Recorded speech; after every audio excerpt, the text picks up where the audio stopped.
Nos estabas Sí, contando, ¿por qué te metes en filosofía, Jorge? fíjate tú, yo me voy a estudiar a Georgia Tech en los años 68, 60, sí, sí, en el 68. Y en esa época la inteligencia artificial se había inventado, había empezado su desarrollo en el 56, o sea, 12 años antes. Pero estaba pasando por esos bajones, y es que en esa época se había prometido mucho y no había dado nada. Entonces, en ese momento la inteligencia artificial era algo así como algo que no, que era de poca seriedad. Entonces, en Georgia Tech no se daba un curso. Yo no tomé un curso de inteligencia artificial, pero tomé un Entiendo. montón de cursos sobre neurofisiología, estudié las redes de McCulloch-Pitt a detalle y todos los modelos matemáticos para el funcionamiento de las redes neuronales. Bueno, todo eso lo estudié, la teoría de la información, termodinámica, bueno, una cantidad de cosas que hoy son indispensables, pero no curso de inteligencia artificial. Claro, tomaba los libros de inteligencia artificial que habían en aquel momento, el de Winston, que era el más famoso, pero ese no estaba en un curso, sino que eso era lectura lateral. Yo me interesa el tema y cuando llego acá a Venezuela, empiezo a dar la maestría, se me ocurre hacer una maestría en computación y es la primera maestría en computación que hay en el país, eso no se conocía en el 72. Y entonces hago la maestría en ciencia, que fue el primer programa de posgrado, el primer programa de posgrado en el posgrado ya existía 2 años antes con filosofía, ingeniería civil y psicología y cuestiones de esas. Pero vamos a decir, el primer programa de computación que hubo en el país en nivel de posgrado fue esa maestría. Y en esa maestría entonces yo no daba inteligencia artificial, sino procesamiento de información en el hombre. Y por cierto, uno de mis alumnos fue Pablo Liendo, que en ese momento estaba interesado en meterse a estudiar computación. Y entonces me detener en mis cursos. Y Pablo Liendo me ayudó mucho porque era médico. Entonces él entró en resonancia conmigo en el manejo de todos los procesos neuronales y todo cómo funciona la parte endocrina, sobre todo él era endocrinólogo y entonces para mí fue extremadamente rico ver la perspectiva sistémica del sistema endocrino. Bueno, entonces posteriormente empiezo ya a hablar de inteligencia artificial con Nayib Callados, con la gente de Nayib Callados y con Belkis Sánchez y demás. Empiezo a trabajar en inteligencia artificial y me interesa eso. Pero cuando yo hice mi doctorado, los tres, yo realmente recibo un título que yo pensé que decía PhD y no decía PhD, decía doctor en filosofía, Doctor of Philosophy. Y yo me sentí como fraude, engaño, porque realmente yo estaba formado en la vía convencional, mm, materialista, donde realmente la filosofía era una pérdida de tiempo y era para cosas que eran de poco interés y no eran temas relevantes. Una Entonces, cuando a preguntita. mí me dieron, ¿ah? ¿Tu pregrado había sido en Yo soy ingeniero civil especializado en carreteras, nada más en diseño. concreto que eso? Se nota. Ingeniero civil especializado. De hecho, mi tesis de grado de ingeniero fue 4 modelos matemáticos para la simulación del proyecto de Caracas para el diseño del metro de Caracas. Yo fui el empleado número 50 de la Oficina Ministerial de Transporte, que después se convirtió en Cametro. Era una cosa, pero sumamente concreta, muy, muy concreta. Lo que pasa es que desde que estaba en segundo año, cuando yo estaba estudiando segundo año de la carrera, llegó una 1620, una IBM, la primera máquina científica que llegó al país fue una 1620 que llegó al Departamento de Cálculo Numérico de la Universidad Central, donde ahorita está la Facultad de Ingeniería. Eso es ahorita el centro de computación de la Facultad de Ingeniería. El otro día estuve allí en ese sitio, justamente en mi oficina, en lo que era mi oficina allí. Bueno, entonces yo me metí, yo era preparador de geometría descriptiva. Yo lo que era geometría descriptiva, y entonces me interesó meterme y me metí a estudiar a Fortran, que es lo que se enseñaba, Fortran, y me metieron como preparador de Fortran a enseñar Fortran, pero yo le enseñaba Fortran, era a los alumnos, eran los profesores de ingeniería. O sea que mis alumnos Yo estudiaba ingeniería, pero mis alumnos eran los profesores que tenía o que iba a tener. Muchas veces tuve profesores que 2 años después fueron profesores míos. Y primero fueron alumnos míos y después profesores. Entonces fue una cosa muy extraña que pasó. Y yo cuando me gradué, yo ya tenía 3 años trabajando en computación, pues. Entonces la decisión que tomó era me dedico a la ingeniería o me dedico a la computación. Y lo que hice fue que me contrató la Shell para trabajar en la petrolera y me fui a la petrolera a trabajar en computación. Y de ahí entonces, después la Shell me becó para hacer mi maestría y mi doctorado y, pum, y ya la carrera fue distinta. Cuando regresé, por supuesto, la Shell dijo, no, este señor no me sirve para nada. Entonces hizo todo lo posible porque yo desapareciera y en ese momento estaba empezando la Simón Bolívar y se abrió la posibilidad de que yo abriera un programa de posgrado de la carrera, diseñar una carrera en ingeniería de computación y la maestría.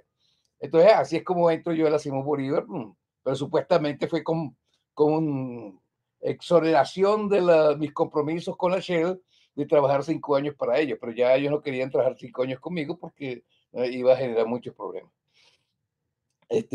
Porque realmente Pero es fíjate, increíble el pero Ok, cambio que había. fíjate, entonces Jorge, lo de filosofía, bueno, perdón. No, no, entonces en ese momento, cuando yo consigo eso, digo yo tengo, oye, yo tengo que estudiar filosofía. Entonces, en mi primer sabático, en lugar de yo irme afuera, yo me dediqué a estudiar filosofía. Entonces, yo empiezo a estudiar filosofía, pero me parecía que la filosofía no le encontraba sentido, porque la gente lo que hacía era aprender historia de la filosofía y narrar, o sea, mera historia, pero no vivirla. Y yo quería hacer filosofía, no narrar filosofía.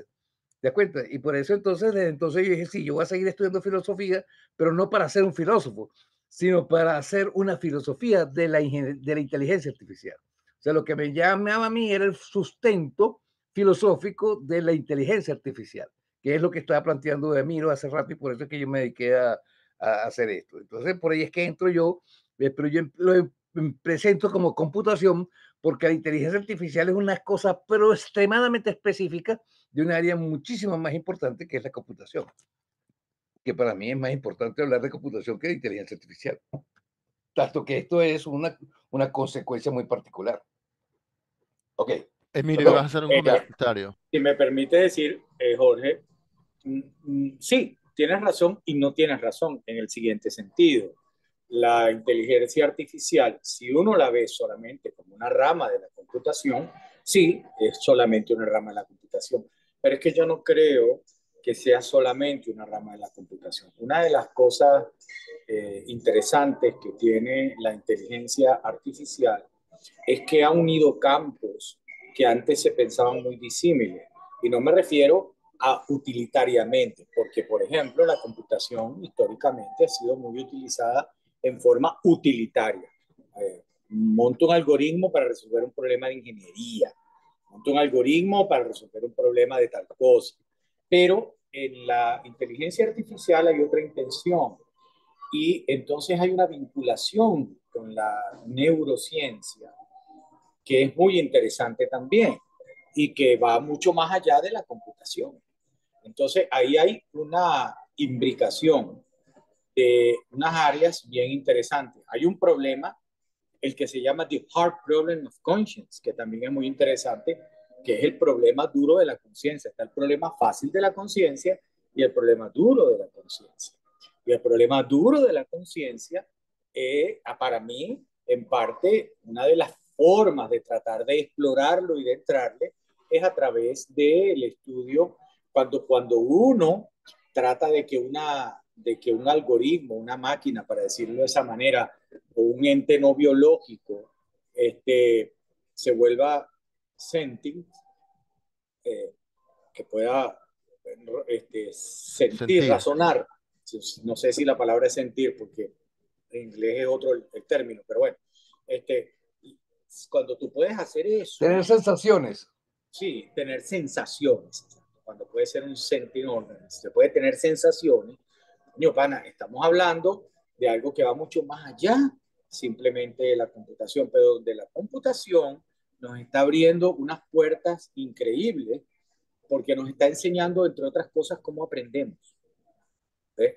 Entonces, esa es una de las cosas interesantes. ¿Cómo aprendemos? ¿Cómo aprende un ser humano? ¿Cómo aprendemos nosotros? ¿Cómo aprende un insecto? ¿Cómo aprende la vida? ¿Ok? ¿Cómo la vida aprende? ¿Cómo aprende un gusanito? ¿Verdad? Entonces, eso yo creo que es una de de los aportes Eso, importantes eso de está en el corazón libertad. de la computación, entre paréntesis. Eso está Claro, ahí con la... claro, Lo que pasa es Ok, que el problema básico es que computación se ve como la parte que se ve maneja que es algoritmos y cosas de esas. No, no, no. Computación es sencillamente la transformación de información. La ok, computación básica, los sistemas, los procesos fundamentales de la información son procesos de almacenamiento, procesos de optimización de la información, procesos de transferencia de información, transformación de la información y organización de la información, básicamente. Entonces, eso es la ciencia de la información, que es lo que yo hice mi doctorado en eso. Pero una claro, de las cosas de la transformación de información es una de las actividades de los procesos es la transformación de información. Entonces, cuando está hablando del gusanito y de la inteligencia y el cerebro y todo eso, no estoy hablando de computadores, estoy hablando de un proceso de transformación de información para el hombre. O sea, el hombre claro, es un computador. El claro. hombre En es un ese sentido, computador. claro, claro, ¿Te das cuenta? ¿De dónde viene computar? Viene de puto. Puto en latín, puto putare, es desbrozar, quitar la maleza, limpiar, aclarar. Y ahí viene todo lo que es la idea de definir, entender. ¿Me explico? O sea que realmente el concepto de puto está asociado a las cosas centrales en lo que es la inteligencia artificial, pero muchísimas otras cosas además de la inteligencia. bueno, ustedes han ido por otros derroteros. ese es el Chévere. libro que yo digo. Es el libro que estás diciendo. Bueno, Sí, bueno, eh, en el chat del grupo comentamos, bueno, ha sido histórica en las últimas 2 semanas, ¿no? O pasó esto de que le han dado premio Nobel de Física a unos computistas Ajá, y, eso es y, y, importantísimo. y también el premio Nobel de Química. así es. También los dos. Se llamó Sí, los dos premios Nobel la o, computación. Ahí está. o sea, sí. Bueno, el de Química lo compartieron, la mitad fue a un químico, creo propiamente dicho, aunque también dice Computational Proteins. Y la otra mitad fue a dos que son de Google, de DeepMind. Sí, Bueno, él es conocido por el AlphaGo y otras cosas, pero bueno, pero el de física fue a unos que, bueno, ellos creo que no son graduados de computación, pero en los Hinton, 80 hicieron trabajo en, sí, en sí, redes neurales. en redes neurales, ¿no? Y ahora, he visto entrevistas a Hinton y creo que aquí mismo, en la website de Nobel Prize, bueno, en el canal de YouTube. Y algo que me sorprendió de Hinton es que creo que criticaba a Chomsky como que, o sea, Hinton piensa que el cerebro humano funciona más como estas redes neuronales que como Chomsky dice. Bueno, sin duda alguna, creo que cada avance científico, tecnológico, trae nuevas metáforas acerca de cómo pensar sobre los humanos, ¿no? O sea, cuando había máquinas, pensaban, hacían la analogía con las máquinas y de repente ahora se hacen analogía más con computadoras y ahora se hace más analogía con estas cosas que han tenido tanto éxito en tantos frentes, ¿no? Bueno, lo de la química es porque el AlphaFold ha sido capaz de encontrar la estructura de... El otro día en un libro leí que decía millones de estructuras eh, de ADN. Bueno, y que al menos ayuda a cómo hacerlo. A ver, ya va, eso en el libro, un ratito, en el libro de la historia de los vectores, el que me estoy leyendo. ¿Dónde está? Por cierto que me bajé ese libro que recomendaste, el de la historia de los vectores. Es una casualidad porque yo estaba a punto de leerlo, pero había otro que Sí, también me llamó la atención que va por el mismo lado. estamos hablando de este, sí. Sí, pero hay otro, no recuerdo ahora cómo se llama, que también explora todo ese mundo el descubrimiento de vectores y cuaterniones, vectores y tensores. Bien interesante Sí. también, pero bueno. Eh, eh, Este libro que es de este año comenta sobre AlphaFold, que predijo la estructura virtualmente todas las proteínas, dice 200 millones de ellas. ¿Ok? Esto es lo que llevó al premio Nobel de Química, o la mitad del premio Nobel de Química. Ahora, ese Bueno, es en el fin. libro de los vectores. Sí, eso lo comenta en el libro de los vectores. Está bien. Es que es un libro muy reciente, el de los vectores. Sí, yo sé. El otro que te digo también. Y Sí, este que te dije de la Machine Learning acaba de salir. Es ya. 2024. Sí, sí. Ahora, Y el otro libro de esta autora que me leí y me encantó porque me lo estuve leyendo realmente como intercalados, de esta Robin Arienhut, es el de Robin, el de Héroes de Einstein, ah, eh, que me encantó, me encantó.